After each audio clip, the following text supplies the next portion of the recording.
वह बौद्ध भिक्षु बड़े ही ज्ञानी थे। उनकी ख्याति चारों ओर फैली हुई थी।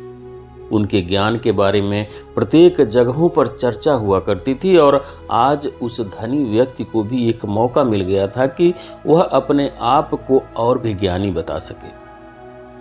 दोस्तों, हम इंसान को कितना भी धोखा क्यों ना मिले, चाहे कितने भी दुख, चाहे कितनी भी तकलीफ क्यों ना उठानी पड़े, लेकिन आगे बढ़ना कभी नहीं छोड़ते। हम हर रोज नए लोगों से मिलते हैं, नए रिश्ते बनाते हैं, ये पता होते हुए भी कि पिछली बार हमारे रिश्तों का क्या अंजाम मिला था, किस तरह हमें धोखा मिला था, लेकिन फिर भी हम लोगों के साथ मिलना जुलना, लोगों के साथ रिश्ते बनाना कभी नहीं छोड़ते।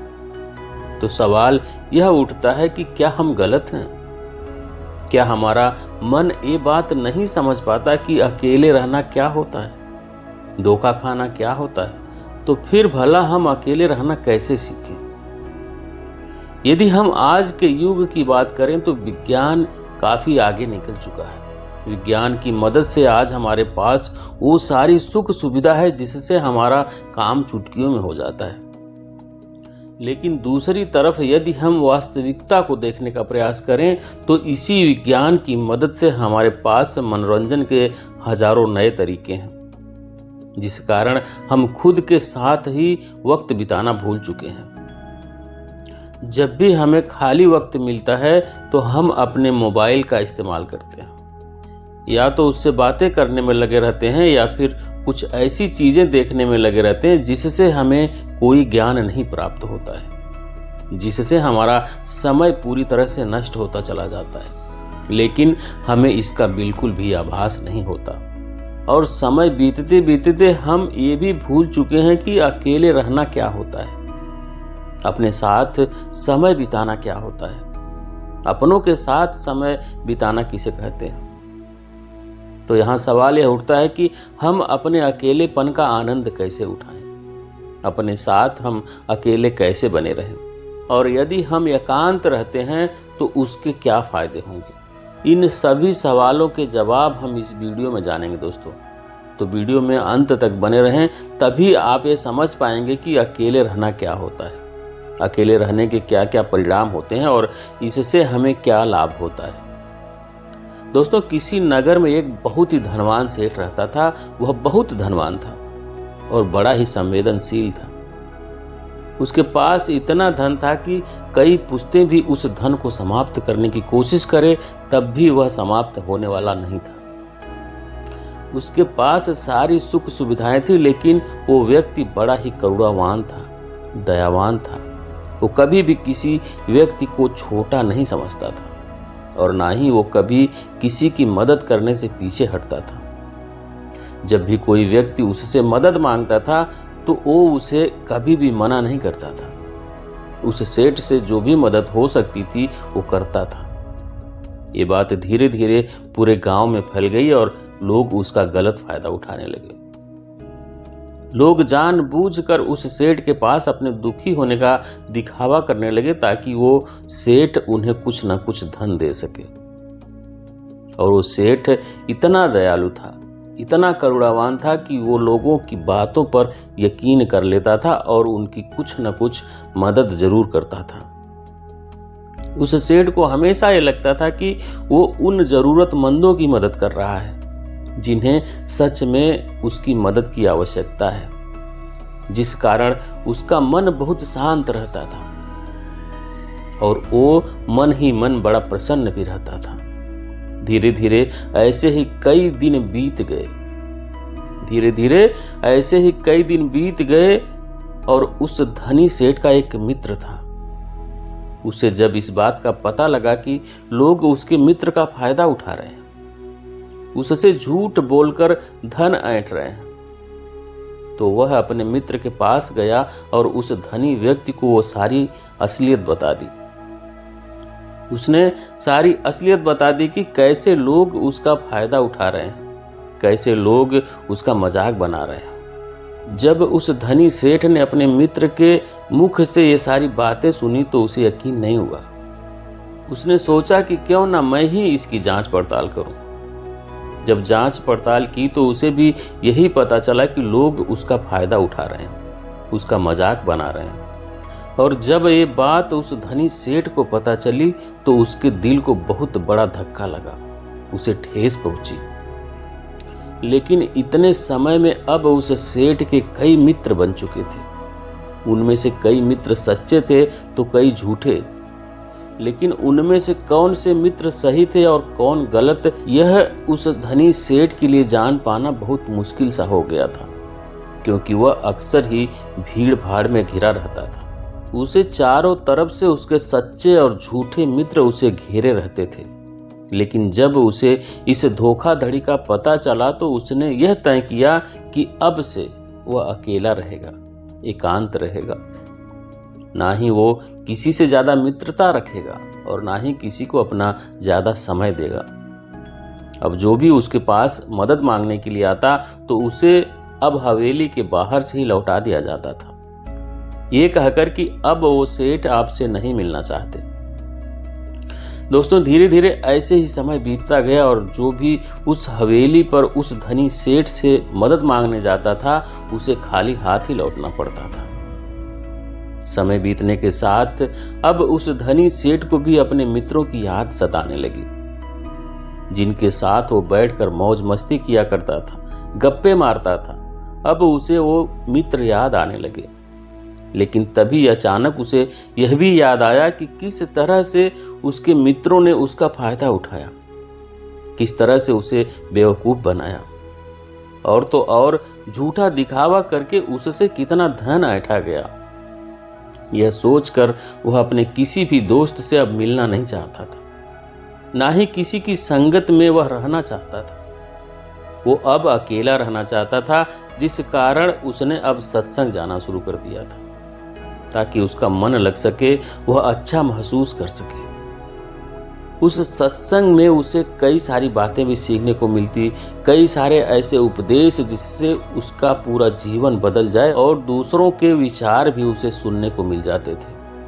उस सेठ को वहां पर जाके बहुत अच्छा लगने लगा। वह एक बार फिर वही खुशी और आनंद महसूस करने लगा, जिस कारण वह रोज उस सत्संग में जाने लगा और ज्ञान के उपदेश वह रोज सुनने लगा, उन्हें अपने जीवन में उतारने लगा। यूं तो कहने को वह बहुत ही धनवान था, लेकिन उसके बावजूद उसके मन में कोई भी आनंद की झलक नहीं थी। सत्संग में जब भी ज्ञान की बातें होती तो वह उसे बड़े ही ध्यान से सुनता। इतना ज्ञान होने के बावजूद भी अंतर मन से वह एकदम अलग था, जिस कारण उसके पूरे जीवन में आनंद की एक झलक तक नहीं थी। वह जिस सत्संग में जाया करता था वहां अक्सर ही ध्यान की बातें हुआ करती थी, लेकिन वह धनी सेठ अभी तक ध्यान के बारे में कुछ नहीं जानता था। यहाँ तक कि उसे यह तक नहीं पता था कि आखिर यह क्या है। जिस प्रकार यदि आपके हाथों में मैं कोई फल रख दूं, जब तक आप उस फल को खाएंगे नहीं, उसे चखेंगे नहीं, तब तक आपको ये नहीं पता चलेगा कि आखिर इस फल का स्वाद कैसा है, ये खाने में कैसा लगता है। ठीक उसी प्रकार उस धनी व्यक्ति पर भी यही बात लागू होती थी। वैसे तो वह काफी धनी थे और अपने जीवन में बहुत कुछ हासिल भी किए थे, वह काफी ज्ञानी भी थे, लेकिन उन्होंने अभी ध्यान का रस नहीं चखा था। एकांत रहना किसे कहते हैं, अकेलापन क्या होता है, इन सब के बारे में उन्हें कुछ भी नहीं पता था। एक दिन वह धनी सेठ उस सत्संग में गया था, तभी वहां पर एक बौद्ध भिक्षु आए। वह बौद्ध भिक्षु बड़े ज्ञानी थे, उनकी ख्याति चारों ओर फैली थी, उनके ज्ञान के बारे में चर्चाएं हुआ करती थी। और आज उस धनी व्यक्ति को भी एक मौका मिल गया था कि वह अपने आप को और भी ज्यादा ज्ञानी बता सके। उसे लगने लगा था कि यदि आज उसने उन बौद्ध भिक्षु को तर्क वितर्क में हरा देगा तो उसकी ख्याति दूर दूर तक फैल जाएगी, चारों तरफ समाज में उसका नाम बढ़ जाएगा, उसकी इज्जत बढ़ जाएगी और लोग उसे अत्यधिक ज्ञानी समझने लगेंगे। यह सब सोचकर वह धनी सेठ अत्यधिक प्रसन्न हो रहा था कि तभी वो बौद्ध भिक्षु बड़े ही शांत स्वभाव से उसके पास से गुजरते हुए वे अपने आसन पर जाकर बैठ गए। सत्संग में तर्क वितर्क शुरू हुआ, लेकिन उस सेठ ने पहले से ही सोच रखा था कि वह किसी के भी उत्तरों को सही साबित नहीं होने देगा, जिस कारण वह सभी के उत्तरों को काट कर अपना उत्तर सबसे ऊपर रखता। और वह मन ही मन यह भी सोच रहा था कि जैसे ही ये बौद्ध भिक्षु उस तर्क में हिस्सा लेंगे, मैं उन्हें ऐसा घुमाऊंगा कि ये कुछ भी नहीं कर सकेंगे। लेकिन दूसरी तरफ वो बौद्ध भिक्षु बड़े ही शांतिपूर्वक ये सब देख रहे थे, सुन रहे थे और मुस्कुरा रहे थे। धीरे धीरे सत्संग खत्म हुआ, तर्क वितर्क भी खत्म हुआ। अब उस सेठ से रहा नहीं गया। आखिर इतने सवाल जवाब के बाद भी इन बौद्ध भिक्षु ने क्यों कुछ नहीं कहा? वह सेठ उन बौद्ध भिक्षु के पास गया और उनसे कहने लगा कि हे गुरुवर, मैंने आपकी बहुत चर्चा सुनी है, मैंने आपके बारे में बहुत बातें सुनी है, लेकिन आपने यहाँ पर कुछ भी नहीं कहा। आप तो केवल चुपचाप बैठ के ये सब केवल देखते चले गए। क्या आपको मेरी बात समझ में नहीं आ रही थी, या आपको ये लग रहा था कि आप मेरे सवाल जवाब से हार जाएंगे? वह बौद्ध भिक्षु उस सेठ की बात पर मुस्कुराने लगे और सेठ से कहते हैं कि भंते, तुम्हारे तर्क वितर्क से मुझे कोई भी बात नहीं है। मैं तो बस अपने अकेलेपन का, अपने एकांतपन का आनंद ले रहा था, अपने ध्यान के रस में डूबा हुआ था। ऐसी बात नहीं है कि मैं तुम लोगों की बातें नहीं सुन रहा था, मैं उसे पूरी तरह जागरूक होकर सुन रहा था, लेकिन मेरे मन को कोई भी प्रतिरोध नहीं था। यह सुनकर वह धनी सेठ उन भिक्षु से कहता है, आप क्या कहना चाहते हैं? तभी वह बौद्ध भिक्षु एक बार फिर से उस धनी सेठ से मुस्कुराते हुए कहते हैं, बेटा, मैं जानता हूं कि हर कोई ज्ञानी बनना चाहता है। वह अपने आप को सर्वश्रेष्ठ ज्ञानी मानता है, जिस कारण वह हर जगह से ज्ञान इकट्ठा करता है ताकि उसे ज्ञान के मामले में कोई भी उसे पीछे ना कर सके। लेकिन यदि कोई ज्ञानी व्यक्ति इस भूल में पड़ जाए कि वह सर्वश्रेष्ठ ज्ञानी है और उसे कोई नहीं हरा सकता, तो यह उसकी सबसे बड़ी भूल है। क्योंकि सबसे बड़ा ज्ञान तो यही है कि अपने ज्ञान का प्रदर्शन नहीं करना चाहिए, अपने ज्ञान को गिरा देना चाहिए, अपने आप को यह याद दिलाना चाहिए कि मैं अज्ञानी हूं। ऐसा करने से आपके भीतर का वह अहंकार, आपके भीतर का वह घमंड पूरी तरह से टूट जाता है, डूब जाता है, और तब आपका अनुभव आपके सामने आ जाता है, और वास्तविकता तो अनुभव में ही है। लेकिन लोग तो यहाँ पर ज्ञान की किताबें पढ़कर वह अपने आप को ज्ञानी समझ बैठते हैं। वे सोचते हैं कि जो ज्ञान उन्होंने अर्जित किया है वह तो किताबों का ही है। वह किताबी ज्ञान को ही असल सत्य ज्ञान मान बैठते हैं, और यही कारण है कि ऐसे लोग कभी भी एकांत का वह आनंद नहीं उठा पाते, क्योंकि वो तो बेवकूफ़ों की तरह हमेशा अपने ज्ञान का प्रदर्शन करने में ही लगे रहते हैं। उन बौद्ध भिक्षु के मुख से ये सारी बातें सुनकर उस धनी सेठ के दिल पर चोट सी लगी, उसे धक्का सा महसूस हुआ। उस धनी सेठ ने उन बौद्ध भिक्षु से कहा, आपके कहने का क्या अर्थ है?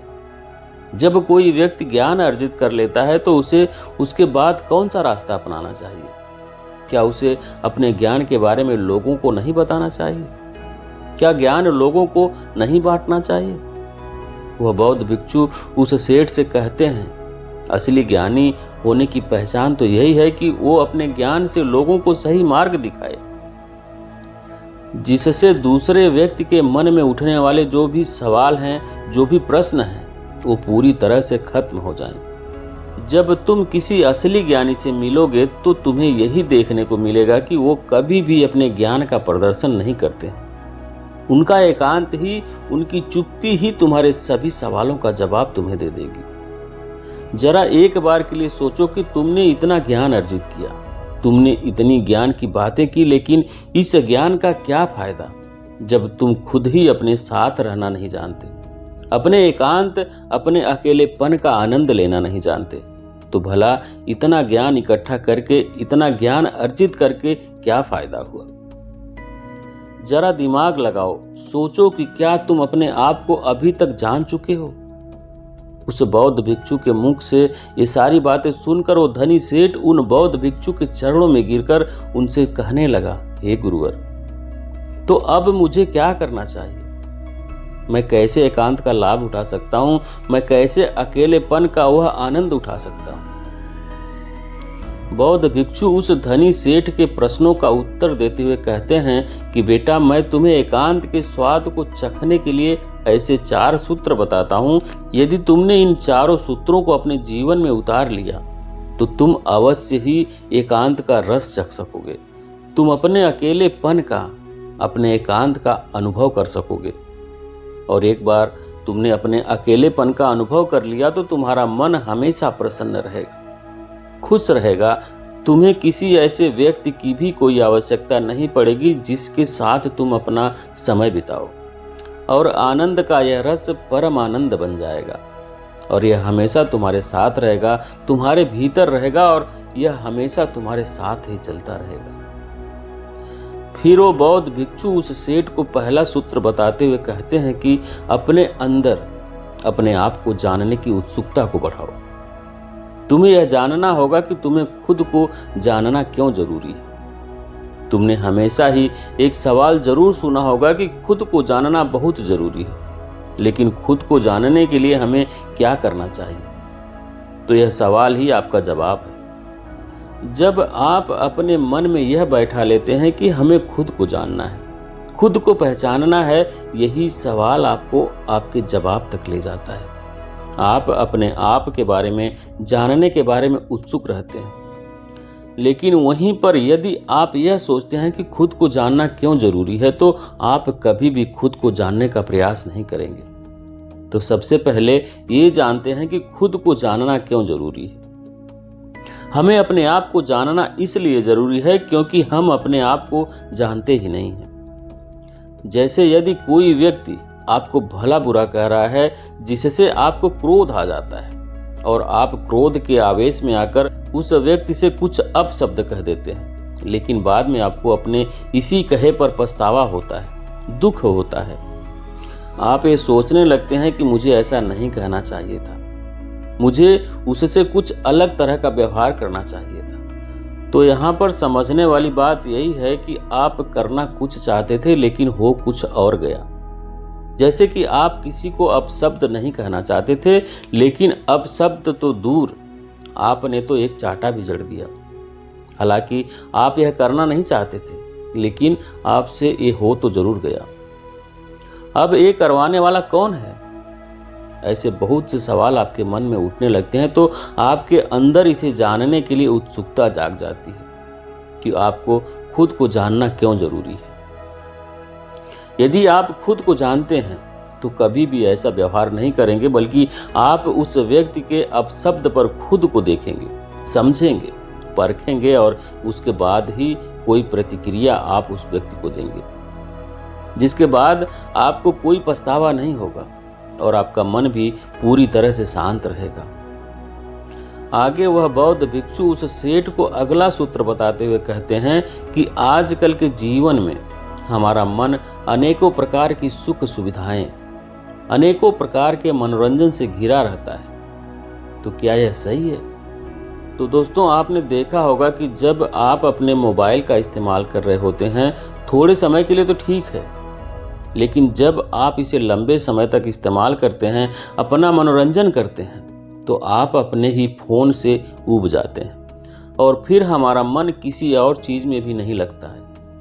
जिस मनोरंजन से हमारा मन खुश होना चाहिए था, हम उसी से ऊब जाते हैं, परेशान हो जाते हैं, चिंतित हो जाते हैं। इस विज्ञान ने हमें बहुत कुछ दिया है, इस विज्ञान ने हमें बहुत कुछ दिया है, लेकिन वहीं दूसरी तरफ हमें कुछ ऐसे साधन भी दे दिए हैं जिससे हम कभी भी एकांत नहीं रहना चाहते। हम हमेशा मनोरंजन में डूबे रहना चाहते हैं, लेकिन इससे हमारा एकांत छिन गया है। और इसका सबसे बड़ा उदाहरण आपके हाथों में है, अर्थात आपका ये फोन। आपने देखा होगा कि यदि हम कहीं जा रहे हैं और आपका मोबाइल यदि घर पर छूट गया है तो आप तुरंत दौड़े दौड़े उसे लेने के लिए वापस आ जाते हैं, क्योंकि आप इसके बिना नहीं रह सकते। आप इसके बिना अपने आप को अधूरा मानते हैं। यदि आप इस स्टेज को और अच्छे से समझना चाहते हैं तो मैं आपको एक प्रयोग बताता हूँ। एक दिन के लिए आप अपना फ़ोन बंद करके किसी ऐसी तिजोरी में रख दें जहां पर आप इसे चाह कर भी छू ना पाएं। इसी तरह से आपको पूरा अपना एक दिन बिताना है।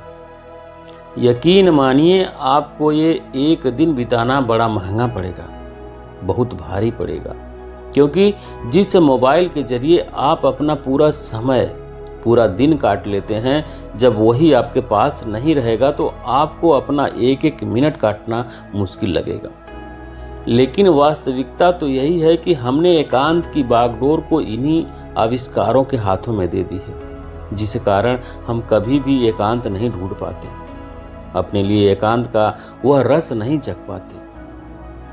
आगे वह बौद्ध भिक्षु उस धनी सेठ को तीसरा सूत्र बताते हुए कहते हैं कि अपने आप को खाली रखो, क्योंकि आजकल लोग भाग दौड़ में इतना व्यस्त हैं कि उनके पास अपने लिए तनिक भी समय नहीं है, और थोड़ा बहुत समय हमें अपने लिए मिलता है उसे हम अपने मनोरंजन के लिए लगा देते हैं, जिस कारण हमें अपने आप को जानना मुश्किल सा लगने लगा है। जब भी कोई थोड़ी सी भी विपत्ति हमारे ऊपर आती है तो हम चिंतित हो जाते हैं, हमेशा परेशान हो जाते हैं, हमें अपने बारे में कुछ पता नहीं। लेकिन जब आप एकांत रहना सीखते हैं, अपने साथ अपना समय व्यतीत करना शुरू करते हैं, तभी आपको अपने अंदर की वो शक्तियाँ, वो ताकत, वो काबिलियत समझ में आने लगती है। हर तकलीफ का सामना करने के लिए भी आप पूरी तरह से तैयार होते हैं। इसीलिए खाली रहने की आदत डालिए, यह आपके लिए, आपके भविष्य के लिए बहुत जरूरी है। आगे वह बौद्ध भिक्षु उस धनी सेठ को चौथा सूत्र बताते हुए कहते हैं कि इस संसार में रहकर अपने एकांत में स्थिर रहना सीखना होगा। ये संसार, ये समाज जिसके साथ हम या तो बहुत अधिक लगाव रखते हैं या तो बहुत अधिक घृणा करते हैं, जिस कारण हमारे मन का एकांत पूरी तरह से उथल पुथल हो जाता है। हम ना तो अपने ऊपर काबू रख पाते हैं और ना ही हम ये समझ पाते हैं कि परिस्थितियां आखिर क्यों उत्पन्न हो रही हैं, क्योंकि हमें अपने बारे में ही जानकारी नहीं होती। और यदि आप अपने बारे में जान लेते हैं और एकांत में रहते हैं तो आप ये भी समझ पाते हैं कि ना तो आपका कोई मित्र है और ना ही आपका कोई शत्रु। आप इस संसार में हर प्राणी को एक समान ही देखते हैं।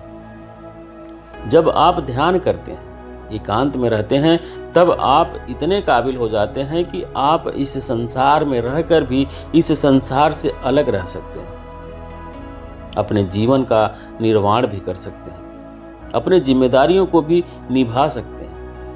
लेकिन आपके मन में एकांत स्थिर भाव में यूं ही बना रहेगा। लेकिन यहाँ तक आपको पहुँचने के लिए पहले आपको खुद के बारे में जानना जरूरी है। अपने मनोरंजनों से दूर अपने चित्त को आपको दूसरी दिशा में लेके जाना होगा। खुद के साथ वक्त बिताना होगा, खुद को जानना होगा, पहचानना होगा। जहां पर आपके मन का मनोरंजन ध्यान के द्वारा होगा, और ऐसा करने से आपको कभी भी कोई तकलीफ नहीं पहुंचा पाएगा और ना ही आपको कोई कभी धोखा दे पाएगा, क्योंकि आपने तो ध्यान से जान लिया होगा कि ना तो आपका कोई मित्र है और ना ही कोई आपका शत्रु है, ना ही कोई आपके बहुत करीब है और ना ही कोई आपसे बहुत दूर। ये सारी बातें सुनकर वो सेठ उन बौद्ध भिक्षु के चरणों में गिर गया और उन्हें प्रणाम करके वापस अपने घर लौट गया। तो ये थी आज की कहानी दोस्तों। आपको कैसी लगी कमेंट करके ज़रूर बताएं। पसंद आए तो वीडियो को लाइक करें, शेयर करें, और चैनल पे अभी तक नए हैं, चैनल को सब्सक्राइब नहीं किया तो प्लीज़ चैनल को सब्सक्राइब करें, बेल आइकन प्रेस कर लें ताकि आने वाली सभी वीडियो का नोटिफिकेशन सबसे पहले आपको मिले। वीडियो देखने के लिए बहुत बहुत धन्यवाद।